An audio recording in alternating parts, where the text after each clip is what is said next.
इसीलिए हम सबको सुझाव कर दिया, बोला धन के पीछे तो भागना नहीं, जो तुम्हारी प्रारब्ध का धन वो तुमको घर बैठे मिलेगा। घर बैठे तेरी रोज़ी तुझको ढूंढे, दिल विच कर आराम। तुम आराम करो, ध्यान रखो, बाकी मेहनत एफर्ट्स आते रहो, मेहनत करते रहो, सच्चाई करते रहो। सच्चाई के धन में ताकत है। तुम 2 पैसे में भी तुमको ताकत मिलेगी। झूठा धन कभी काम का नहीं आएगा, और सत्संग के लिए तो बिल्कुल नहीं।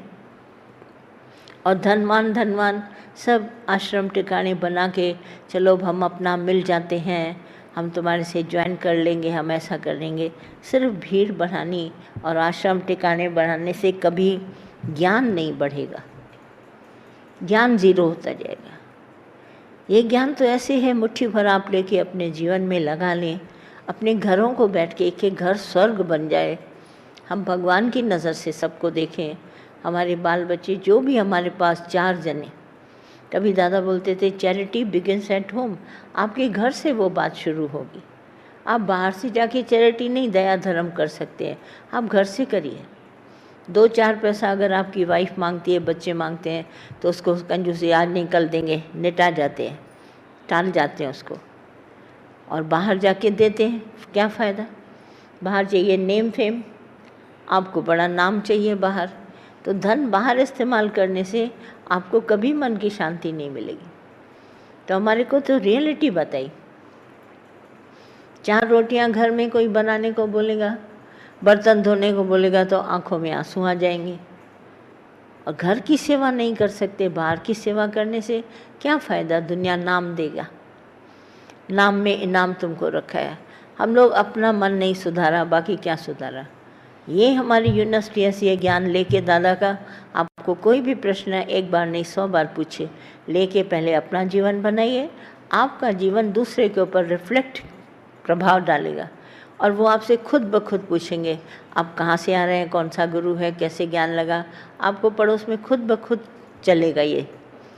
आपके दोस्त आपसे पूछेंगे, आपके रिश्तेदार पूछेंगे, वो आप उनको ज्ञान देंगे, उनका जीवन बन जाएगा, आपका भी बनेगा। आप अपना सुखी जीवन तो बनाइए कम से कम। बाकी यहाँ बैठने के लिए हमने कभी किसी को नहीं बोला कि आओ और बैठो, सीट खाली करो तो दूसरा आए, ले जाओ जो तुम्हें नहीं पसंद है ज्ञान का, वो 1 बार नहीं 100 बार सवाल पूछो। बाकी इस इंटेंशन से नहीं बैठना कि ये आश्रम है, यहाँ सब बैठने देंगे, ऐसा नहीं है। आप ज्ञान उठाइए अपने जीवन में। एक क्लास में कोई कितने दिन पढ़ेगा। पीएचडी का ज्ञान लीजिए, बीए एमए पढ़िए, आप कितने दिन लेंगे, साल, 1 साल में कोर्स ख़त्म करके फिर आप आगे चलेंगे। ऐसे ही यहाँ भी करना पड़ेगा। ये यूनिवर्सिटी है, सबके लिए है, और सबको चांस मिलेगा। आप उठेंगे तो दूसरा जना सीट पर बैठेगा। आई मेरी बात। बाकी आश्रम ठिकाना मंदिर नहीं है, इसीलिए तो यहाँ पर हमारे पास खाने का सिस्टम नहीं है। कोई लाता भी है खाना, मैं कहती हूँ बाहर ले जाओ, हम लोग नहीं खाते। ये खाना अगर देने लगे तो फिर क्या, फिर तो खा जाएगा। रोग है, भोग रोग है। भोग जो हम सबको अपनी प्रारब्ध का मिलता है, उसमें हमारे को कोई बीमारी नहीं होगी। आप घर में क्या भी खाइए, मना नहीं है आपको भोग खाने की, मगर दूसरे का दिया हुआ भोग आपके लिए अच्छा नहीं है, नुकसानदायक है। सभी बातें हमको दादा बता के गए, ऐसे नहीं हमारा जीवन बना। तो परहेज़ करनी पड़ेगी आपको सब बात की। आई मेरी बात ध्यान में। सदा बैठने के लिए नहीं आए हैं। ब्राह्मण में नाम रूप और कर्म की चर्चा की गई है। बोला कि ब्राह्मण तो बोले गए 5, जैसे 5 इंद्रियां, कर्म इंद्रियां, ज्ञान इंद्रियां, इन्होंने ब्रह्म से तुलना करके बताया। तो बोला जो छठा है, छठा ब्रह्म है, ब्रह्म कहिए, ब्राह्मण कहिए, जो भी कहिए, बोला इसमें कर्म पहले पहले आता है। आप करते क्या हैं। कोई भी आपसे मिलेगा, आप सवाल पूछें, भाई ये मिस्टर फलाना जी आप क्या करते हैं, पूछा जाता है क्या करते हैं, पढ़ते हैं, कार्य करते हैं, कोई बिजनेस है, कुछ है। तो कर्म प्रधान हमारा जीवन होना चाहिए। कर्म कभी न छोड़ो, पर कर्म का अभिमान छोड़ो। और जो कर्म करने के बाद तुमको डिज़ायर पैदा होती, इच्छा कि मुझे कर्म फल मिले, तो बोला वो फल छोड़ो। बाकी कर्म न छोड़ो।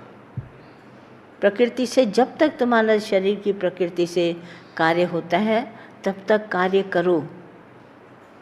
जो भी कार्य तुम्हारे को निर्धारित किया गया है करो।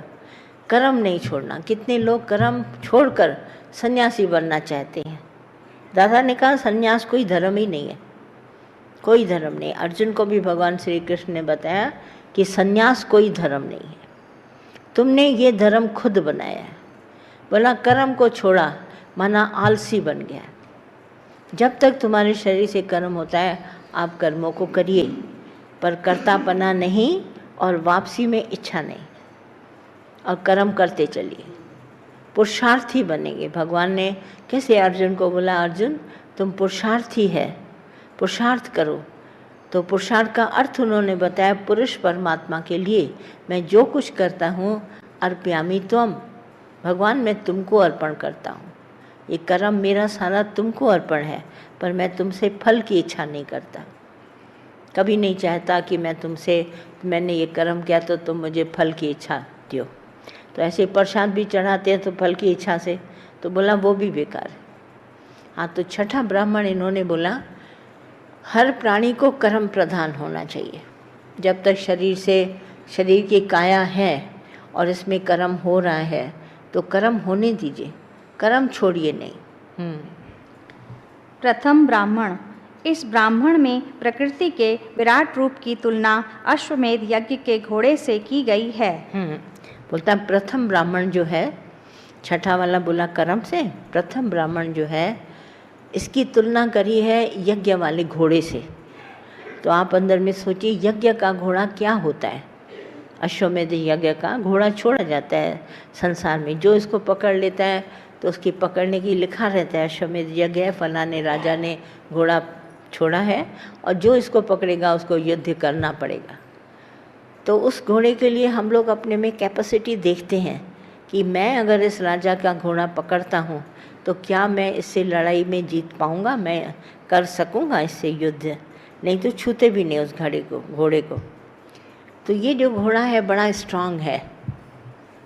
तो बोला प्रथम ब्राह्मण जो है, हम सबको जो प्रारब्ध अनुसार ये शरीर मिला है ये अश्वमेध यज्ञ का घोड़ा है, माना हमको कर्मों से ये घोड़ा मिला है।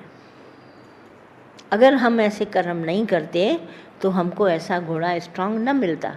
फिर तो आप दुनिया में देखते हैं बहुत लिम्ब सेंटर में किसी को पाँव नहीं, किसी को हाथ नहीं, किसी को आँख नहीं, माना कहीं ना कहीं उनका कोई कर्म है जिसकी वजह से उसको डिसमेंटल ऐसी बॉडी मिली है।